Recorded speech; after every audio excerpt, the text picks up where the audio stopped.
what is governing in this context. Another very interesting definition brought up by Herder and Pereira almost a year ago, the co-founders of the PRISM group, is the process by which the community makes decisions that cannot be specified in advance. From my perspective, I think it's a fantastic definition. It's just too narrow in terms of this definition directly addresses the issue of incomplete contracts. This is a huge issue in decentralized governance, but it's not the only one.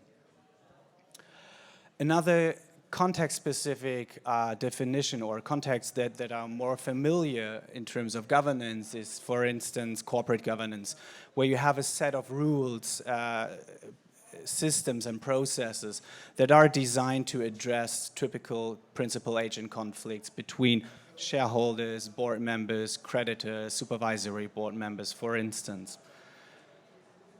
Governance can be found in different contexts. Another one is state or judicial governance, where you have this typical separation of power and control, checks and balances that can be found through various democratic jurisdictions across the globe.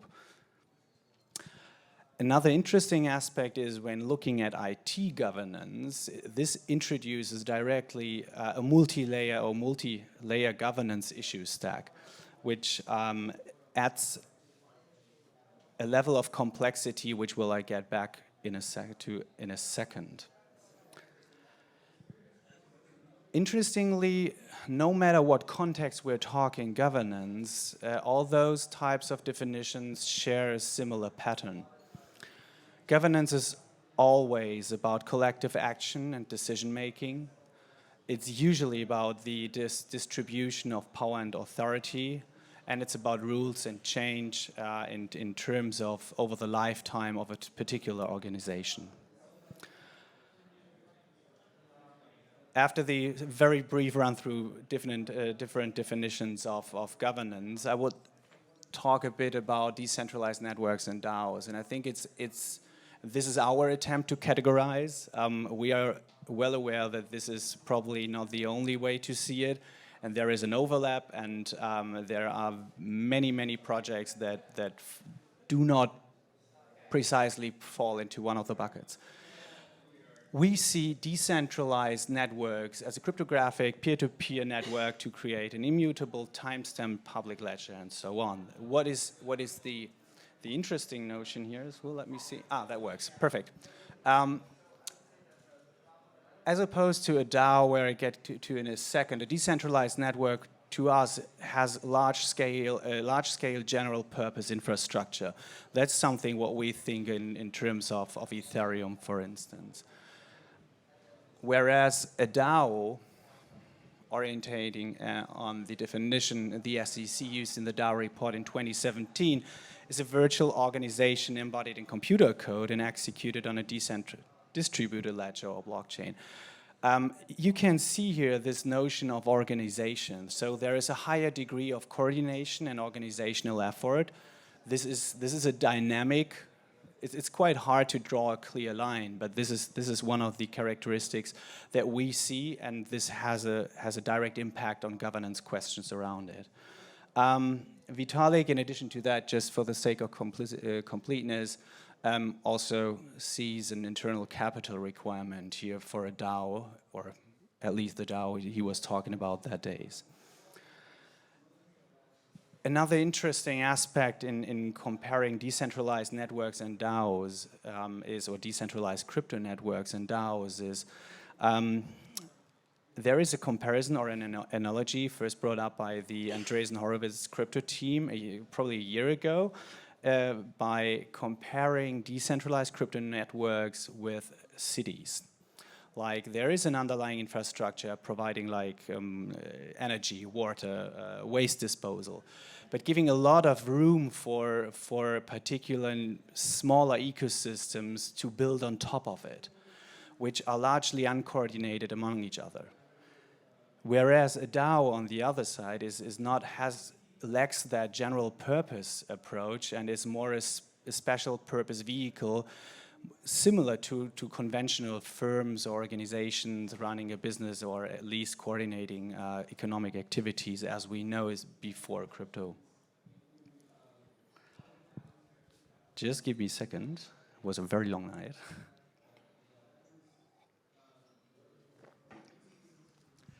So now that we have at least a basic picture when we're talking about a decentralized network on the one hand and a DAO on the other hand, it's quite interesting. Again, this talk is about the institutional economics aspects of crypto governance.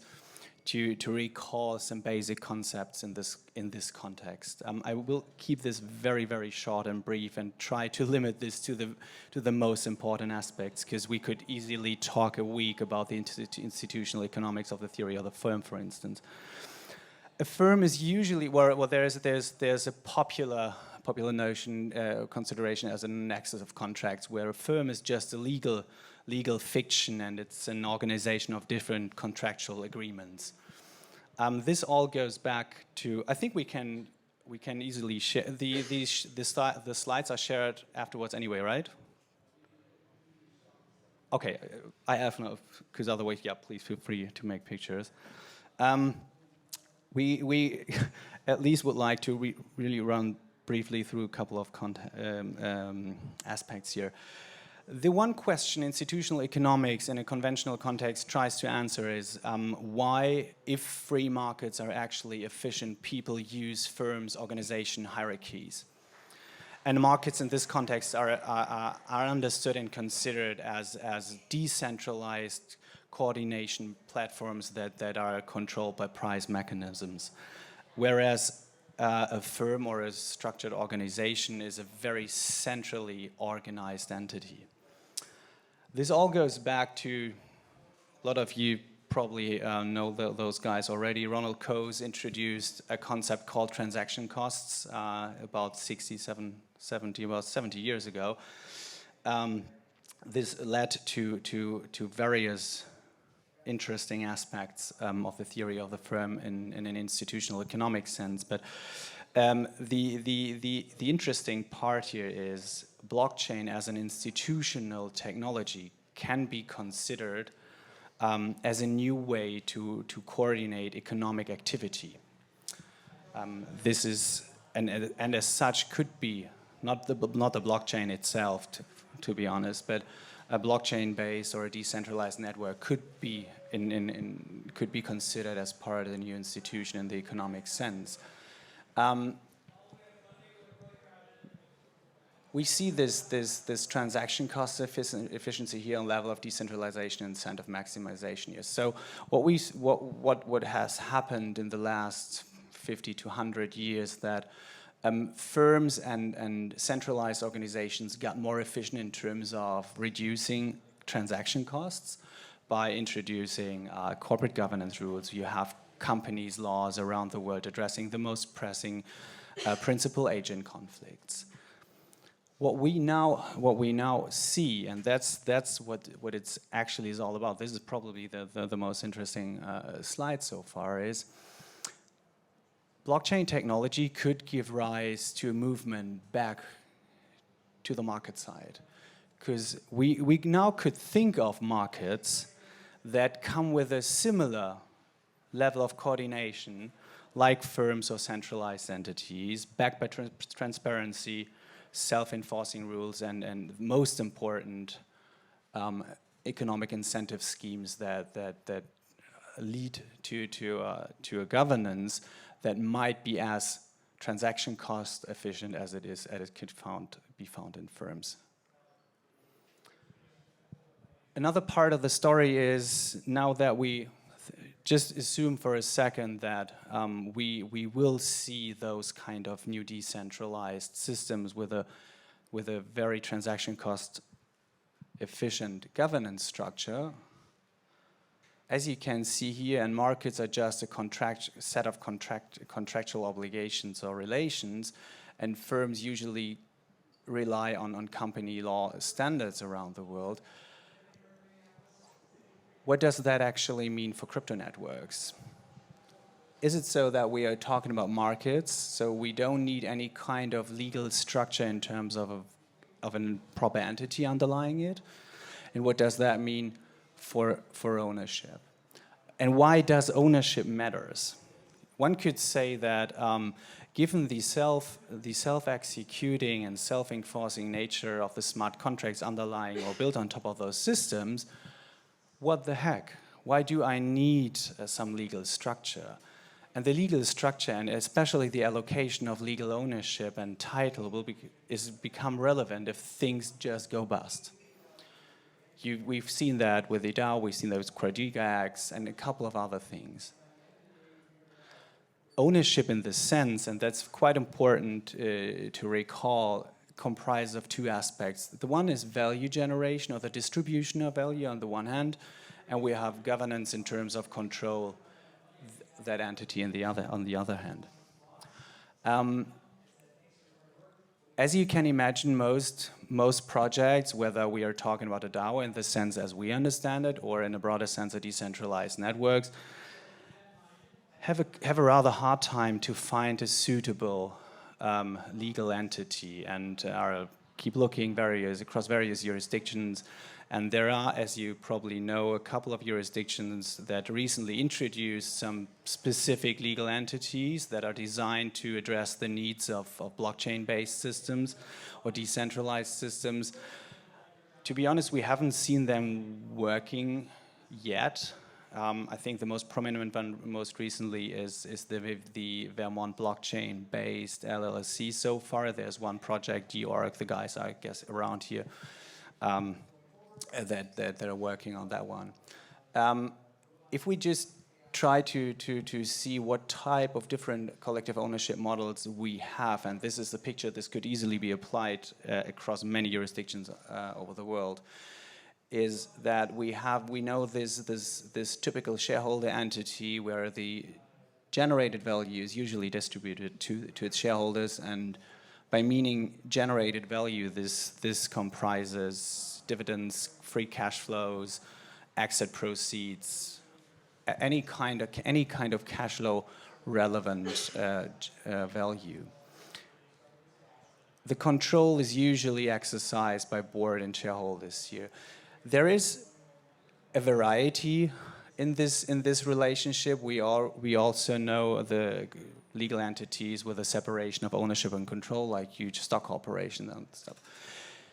Where it gets really interesting, and this is something, what do you think, or what's your impression? That's interesting. Where most of the DAOs, in terms of the small-scale, firm-like digitized entities or the bigger decentralized networks, actually look here. Any ideas so far? That's interesting.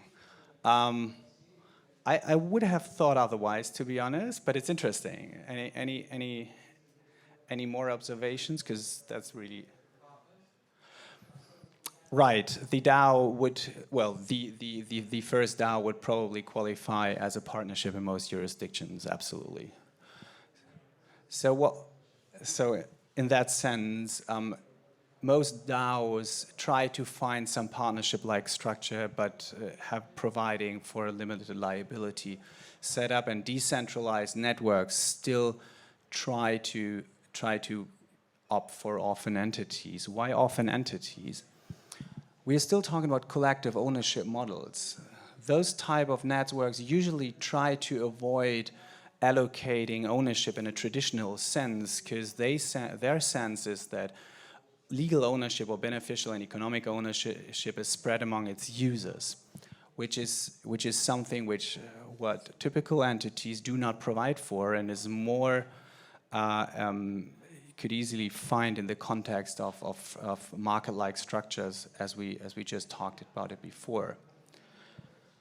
How much time do I have?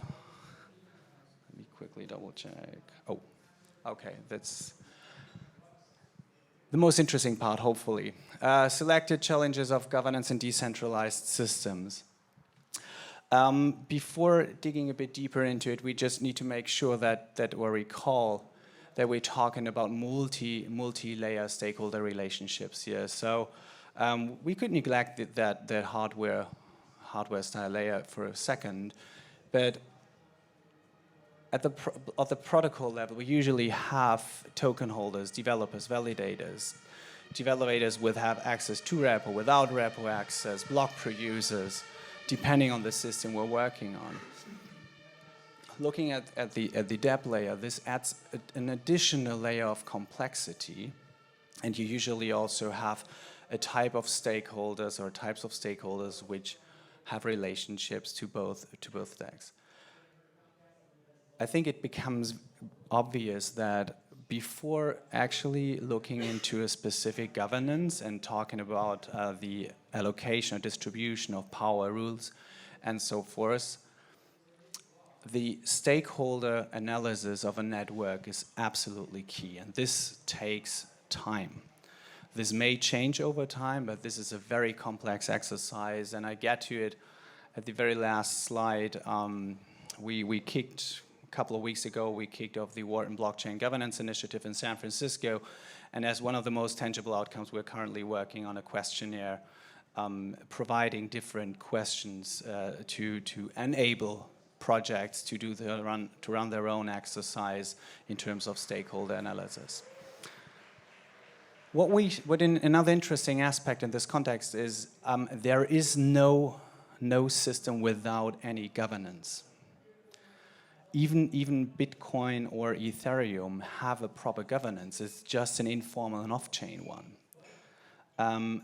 So we usually see this as and looking at this type of off-chain informal governance actually relates a bit to the definition of Sepulveda and Herrera, aligning that governance could be considered or is about the definitions or the choices that cannot be specified in advance.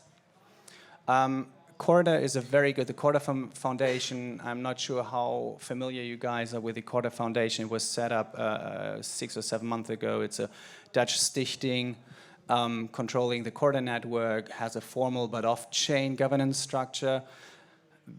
It's a very interesting approach to it. The Dutch stichting is a very flexible entity when it comes to designing governance systems, even in a decentralized or rather decentralized context, and the most prominent example for formal on-chain governance approach is Tezos so far.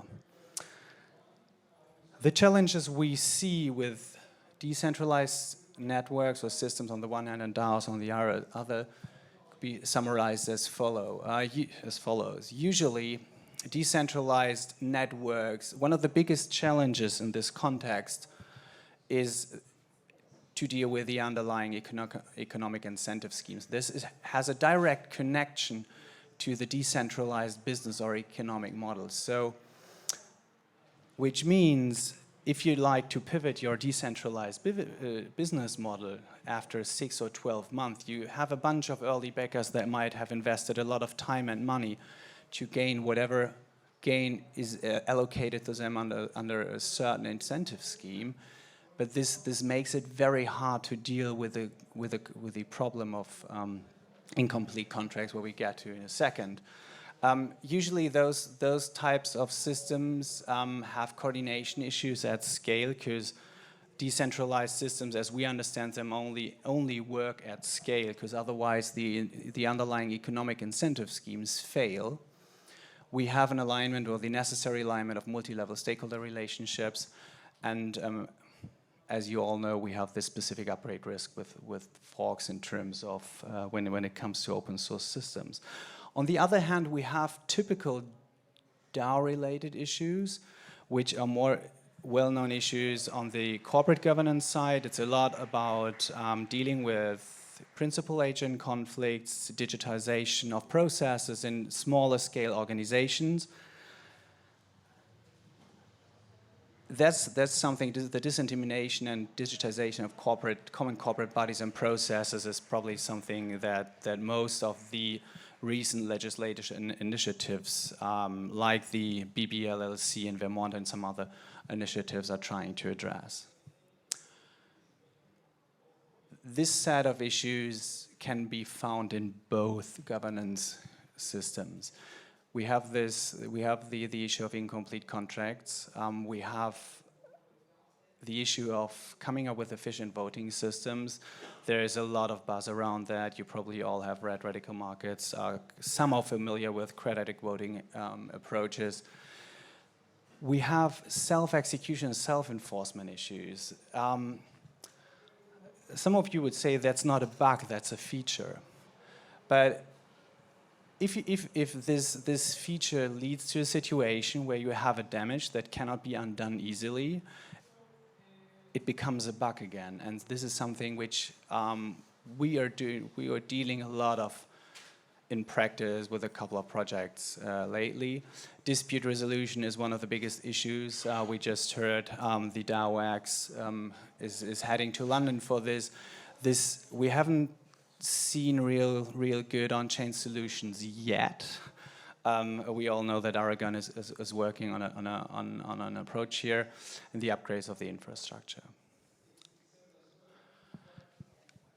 I just would like to say 2 words. There is a specific DAO issue when it comes to business consortia. This is more on the permission side of things, probably less interesting for you guys, but those are the issues usually those kind of business consortia deal with. They need to define membership criteria, have to engage participants. They need to find policies and legal agreements accepted by the 2 months. Okay, yeah. By the relevant legal and compliance departments, and need to find a business model here. Caroline Quinn came up with this in her Medium blog post. She's in charge for the Corda Foundation governance, saying, okay, there are basically 3 approaches to this when it comes to setting up a governance for a business consortia. There is a fully centralized approach. Most of the systems follow right now. It's in some cases with a medium-term goal to decentralize. There is another one. This is probably the most interesting one. This is a leader, but a political decentralization. So this leading organization, that's something Libra would probably qualify, because you have Facebook as the leading entity developing the entire governance, or until now at least, and taking the biggest investments here, but trying to political decentralize the network, and you have the full centralized systems here. Yeah, just one more word to the Wharton Initiative on Crypto Governance. What we are working on is, again, we kicked this off 8 weeks ago, so in San Francisco. We gathered a bunch of very interesting people ranging from permissioned to permissionless systems. If you would like to engage, just reach out. So this was just the first of a series of events.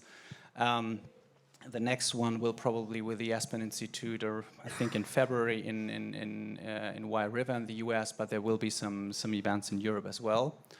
And as mentioned earlier, as one of the more tangible outcomes of this initiative, that is something we are currently working on. Unfortunately, it's not finished yet.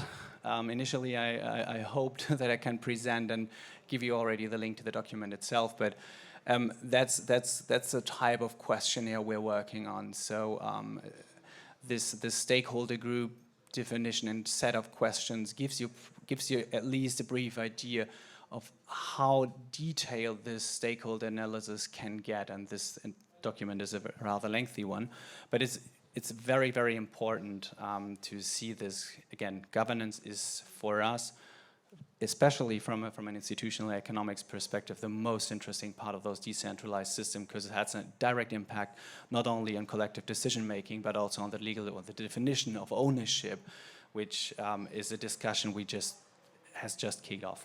Okay, thank you so much.